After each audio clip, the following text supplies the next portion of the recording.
Hello friends, എല്ലാവർക്കും സുഖമാണല്ലോ. എല്ലാവർക്കും വീണ്ടും ഒരു പുതിയ വീഡിയോയിലേക്ക് സ്വാഗതം. ഇന്ന് നമ്മൾ ഗോതമ്പ് പൊടി കൊണ്ട് നല്ല രുചികരവും അതുപോലെ നല്ല ആരോഗ്യപ്രദവുമായിട്ടുള്ള ഒരു അടിപൊളി ബ്രേക്ക്ഫാസ്റ്റാണ് തയ്യാറാക്കി എടുക്കുന്നത്. ഇതുണ്ടാക്കിയെടുക്കാൻ വളരെ ഈസിയാണ്. അതുപോലെ ഇത് കഴിക്കാൻ പ്രത്യേകിച്ച് കറികളുടെ ആവശ്യമൊന്നുമില്ല. ഈ വീഡിയോ കണ്ട് ഇഷ്ടപ്പെടുകയാണെങ്കിൽ ഒന്ന് ലൈക്ക് ചെയ്യുക. അതുപോലെ നിങ്ങളുടെ ഫ്രണ്ട്സിനും റിലേറ്റീവ്സിനും ഒക്കെ ഒന്ന് ഷെയർ ചെയ്ത് കൊടുക്കുകയും ചെയ്യണം. ഞങ്ങളുടെ ചാനൽ ഇതുവരെ സബ്സ്ക്രൈബ് ചെയ്യാത്ത കൂട്ടുകാരാരെങ്കിലും ഉണ്ടെങ്കിൽ ഒന്ന് സബ്സ്ക്രൈബ് ചെയ്ത് സപ്പോർട്ട് ചെയ്യുകയും ചെയ്യണേ. എങ്കിൽ ശരി, ഇതെങ്ങനെയാണ് തയ്യാറാക്കുന്നത് നമുക്ക് നോക്കാം. സ്റ്റവ് കത്തിച്ച് ഒരു പാൻ സ്റ്റവിലോട്ട് വെച്ച് കൊടുത്തു. ഇതിലോട്ട് നമുക്ക് 1 ടേബിൾ സ്പൂൺ വെളിച്ചെണ്ണ ഒഴിച്ചു കൊടുക്കാം. എണ്ണ നല്ലതായിട്ടൊന്ന് ചൂടാകട്ടെ. ഇപ്പോൾ എണ്ണ നല്ലതായിട്ട് ചൂടായിട്ടുണ്ട്. ഇതിലോട്ട് നമുക്ക് 1 ടീസ്പൂൺ ജീരകം, 1 ടേബിൾ സ്പൂൺ ഉഴുന്ന്, പിന്നെ 1 ടേബിൾ സ്പൂൺ കടലപ്പരിപ്പ് ഇതെല്ലാം ഇട്ട് കൊടുത്തിട്ട് ഇതിൻ്റെ കളറുണ്ടല്ലോ ചെറുതായിട്ടൊന്ന് മാറി വരുന്ന വരെ ഒന്ന് ഇളക്കി കൊടുക്കണം.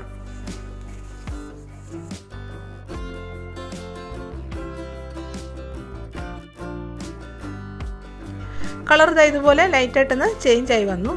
ഇനി നമ്മൾ ഇതിലോട്ട് ചേർക്കുന്നത് ഒരു ചെറിയ സവാള ചെറുതായിട്ട് അരിഞ്ഞെടുത്തത്, പിന്നെ ഒരു ചെറിയ ക്യാരറ്റ് ചെറുതായിട്ട് അരിഞ്ഞെടുത്തതും, പിന്നെ ഇതിലോട്ട് നമ്മൾ ചേർക്കുന്നത് 1 ടീസ്പൂൺ ഇഞ്ചി, അത് പൊടിയായിട്ടൊന്ന് അരിഞ്ഞെടുത്തിട്ടുണ്ട്, പിന്നെ ഒരു പച്ചമുളക് അതും ചെറുതായിട്ടൊന്ന് മുറിച്ചെടുത്തിട്ടുണ്ട്. നല്ല എരിവുള്ള പച്ചമുളക് ആയതുകൊണ്ട് ഞാൻ ഒരെണ്ണം എടുത്തിട്ടുള്ളൂ.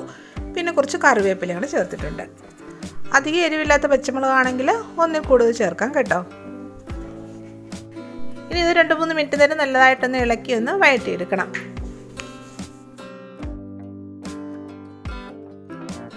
ഇപ്പോൾ ഇതെല്ലാം നല്ലതായിട്ടൊന്ന് വാടി വന്നിട്ടുണ്ട്. ഇനി നമുക്ക് നമ്മുടെ ഈ പലഹാരത്തിന് ഒരു ചെറിയ കളർ കിട്ടാൻ വേണ്ടി ഒരു 2 നുള്ളു മഞ്ഞൾപ്പൊടി കൂടെ ചേർക്കാം. കൂടാതെ നമ്മളിതിലോട്ട് കുറച്ച് തക്കാളിക്ക് അരിഞ്ഞെടുത്തതും കൂടെ ചേർക്കുന്നുണ്ട്. ഒരു ചെറിയ തക്കാളിക്ക് അതിൻ്റെ അകത്തുള്ള ആ കുരുവൊക്കെ കളഞ്ഞതിന് ശേഷം ചെറുതായിട്ടൊന്ന് മുറിച്ചെടുത്തിട്ടുണ്ട്. പിന്നെ ഇതിലോട്ടൊരു 1/4 ടീസ്പൂൺ ഉപ്പുപൊടിയും കൂടെ ചേർക്കണം. ഇനി ഈ തക്കാളിക്ക് ഒന്ന് സോഫ്റ്റായി വരുന്നവരെ ഒന്ന് ഇളക്കി കൊടുക്കണം. 1 മിനിറ്റ് നേരം ഒന്ന് ഇളക്കിയെടുത്താൽ മതി കേട്ടോ.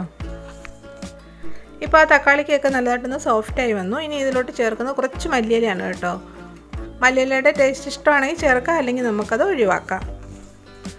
മല്ലിയില ഇട്ട് കൊടുത്ത് നല്ലതായിട്ടൊന്ന് ഇളക്കിയതിന് ശേഷം നമുക്ക് സ്റ്റവ് ഓഫ് ചെയ്യാം.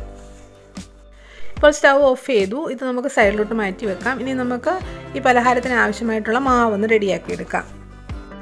ഒരു പാത്രം എടുത്തിട്ടുണ്ട്. ഇതിലോട്ട് നമുക്ക് 1 കപ്പ് ആട്ട ഇട്ട് കൊടുക്കാം. 240 ml കപ്പിലാണ് ഞാനിത് അളന്നെടുത്തിരിക്കുന്നത്. ഇനി ഇതിലോട്ട് നമ്മൾ ചേർക്കാൻ പോകുന്നത് അരിപ്പൊടിയാണ്. 2 ടേബിൾ സ്പൂൺ അരിപ്പൊടി നമുക്ക് ഇതിലോട്ട് ഇട്ട് കൊടുക്കാം.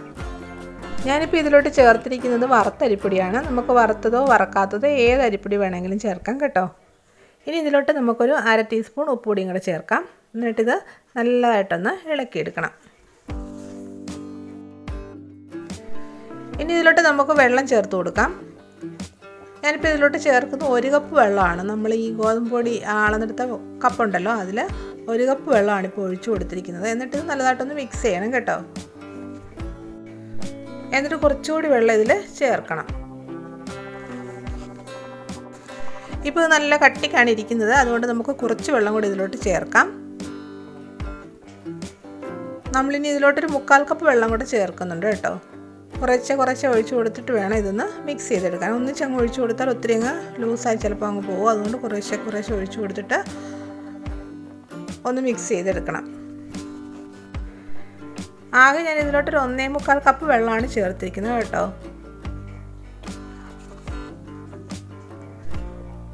ഇതുപോലെ ദോശമാവിൻ്റെ കൺസിസ്റ്റൻസിയിൽ വേണം ഈ മാവിരിക്കാൻ കേട്ടോ. ഇനി നമുക്ക് ഇതിലോട്ട് നമ്മൾ തയ്യാറാക്കി വെച്ചിരിക്കുന്ന വെജിറ്റബിൾസ് ഉണ്ടല്ലോ, നമ്മൾ വഴറ്റി വെച്ചിരിക്കുന്ന വെജിറ്റബിൾസ്, അതെല്ലാം കൂടി ഇതിലോട്ട് ഇട്ട് കൊടുക്കാം. ഈ വെജിറ്റബിൾസ് എല്ലാം കൂടി ഇതിലോട്ട് ചേർത്തിട്ട് നല്ലതായിട്ട് ഇതൊന്ന് ഇളക്കിയെടുക്കണം. ഞാനിപ്പോൾ ഇത് നല്ലതായിട്ടൊന്ന് മിക്സ് ചെയ്തെടുത്തിട്ടുണ്ട്. ഇനി നമുക്കിതൊരു ദോശക്കല്ലിലോട്ട് ഒഴിച്ചു കൊടുത്തിട്ട് ചുട്ടെടുക്കാം. സ്റ്റവ് കത്തിച്ചൊരു പാൻ സ്റ്റൗവിലോട്ട് വെച്ച് കൊടുത്തു. ഇപ്പോൾ നല്ലതായിട്ട് ചൂടായി. ഇതിലോട്ട് നമുക്ക് സ്വല്പം എണ്ണയൊന്ന് പുരട്ടി കൊടുക്കാം. ഇനി ഇതിലോട്ട് ഒരു തവി മാവ് ഒഴിച്ചു കൊടുത്തിട്ട് നല്ലതായിട്ടൊന്ന് പരത്തി കൊടുക്കണം. ഇപ്പോൾ ഇതൊന്ന് വെന്തിട്ടുണ്ട്. ഈ സമയം ഇതിൻ്റെ മുകളിലോട്ട് കുറച്ച് എണ്ണയൊന്ന് ഒഴിച്ചു കൊടുത്തിട്ടൊന്ന് ബ്രഷ് ചെയ്ത് കൊടുക്കണം. ഇപ്പോൾ ഇതിൻ്റെ ഒരു സൈഡ് നല്ലതായിട്ട് ഫ്രൈ ആയിട്ടുണ്ട്. ഇനി നമുക്കിതൊന്ന് തിരിച്ചിട്ട് കൊടുക്കാം. ഇത് തിരിച്ചിട്ട് കൊടുത്തിട്ട് മറു സൈഡും കൂടെ നല്ലതായിട്ടൊന്ന് ഫ്രൈ ചെയ്തെടുക്കണം. ഇതുപോലെ ഒന്ന് പ്രസ് ചെയ്ത് കൊടുക്കണം കേട്ടോ. അപ്പോൾ ഇത് പെട്ടെന്ന് നല്ലതായിട്ടൊന്ന് മുരിഞ്ഞ് കിട്ടും. ഇപ്പോൾ ഈ ദോശയുടെ രണ്ട് സൈഡും നല്ലതായിട്ട് ഫ്രൈ ആയിട്ടുണ്ട്. ഇത്രയും മതി. ഇനി നമുക്കിത് ദോശക്കല്ലിൽ നിന്ന് മാറ്റാം.